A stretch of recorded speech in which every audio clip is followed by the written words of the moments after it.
U.S. Secretary of State John Kerry met with Iran's foreign minister for intensive talks today. This came one day before a new round of negotiations over Iran's nuclear program. Iran and 6 world powers are attempting to reach a comprehensive deal. They failed to meet a deadline last November, and this leaves many wondering whether this new round will succeed. David Kassovitz is an adjunct professor at City and State University of New York. Stop laughing at me, David.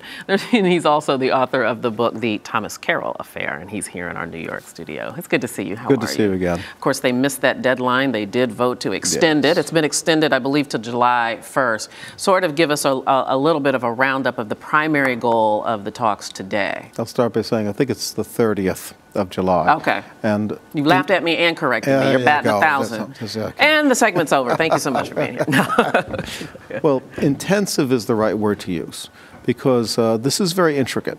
There are a few things to understand. The first thing is there are really what we regard as tiny, intricate issues that are being discussed. And the Iranians are experts at getting into every little detail about nuclear weapons.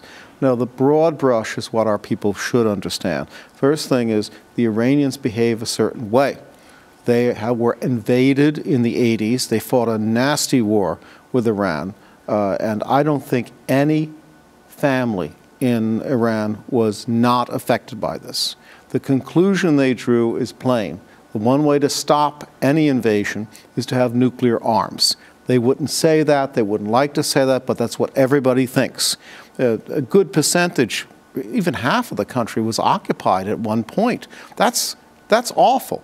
Nobody forgets that. That's when they sit down, that's what they're thinking about. And as we've talked about these talks over this last year, and perhaps even with you, there have been many that have made the suggestion that this attention to detail, these tiny little fine details that you mentioned, is Iran's effort to slow down the process purposefully. Well, to a great extent, that's true. But I believe they've gotten there. One of the concessions is, well, we don't have to enrich plutonium quite as fast. Why? Because they have enough. Why? Because they can get them from other sources. This is one of the steps. Another thing very important is they want Russia in on the talks. Why? Yes. Because Russia is on their side. And they see that as Russia's a trading partner. Obviously, this is good for them. So are they hoping they would get a better deal if Russia comes in? As a matter of fact, the Iranian foreign minister said that Russia taking a more active role would speed this process up. And so is that what they're hoping to get out of this, really a more favorable deal? They're hoping to get something out of it. Now, let me explain a little bit about nuclear politics. Many countries in the world, including Sweden and some people say Taiwan, are that close to a nuclear weapon, and that's where they want to stop. They want to stop just short. If something happens, like an invasion or some emergency, they can go nuclear like that. That's what I believe they're looking for. So they're happy to talk about peaceful means, but what they have in mind is if you invade us again, watch out. Indeed. I think most would agree that what would bring these talks to a grinding halt or slow them down significantly would be increased sanctions passed by the U.S. Congress. Well, that's a good question. Iran is suffering badly, really badly. I mean, they can't even refine their oil. They get oil, they got to take it somewhere else to refine it. That hurts badly. If they could get that loosened up, that's really what they want. What does the West want? Obviously, they're afraid of nuclear proliferation. They don't want any wars. And what does Kerry want? A victory.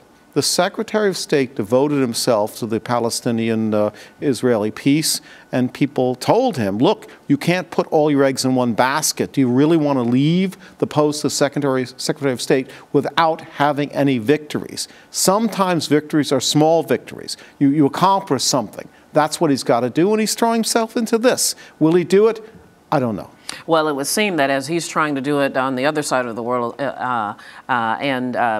going through these talks in Iran or in Geneva in this case, there needs to be some lobbying happening right here on Capitol Hill with the congressmen, because they sort of seem dead set on more sanctions. That's right. Maybe we should become lobbyists. We'll become rich.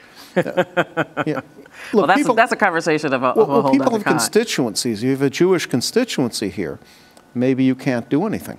Have the attacks in Paris had any influence, or will they have any influence on these talks? Yes. Let's start by saying Iran condemned it, but then it took a more hardline stand, and I don't know. It's easy to condemn something. So I'm very skeptical. After years of observing this, I don't know. I was just going to say, watching this progress is sort of like watching a slug. If you're from the South, you know what a slug Yes, is. You know, exactly. slowly inch its way across the sidewalk. Or as George Bush would say, watching paint dry. I did want to say that. David Cassidy, thank you so much. It's good to talk to you. Greg, thank you.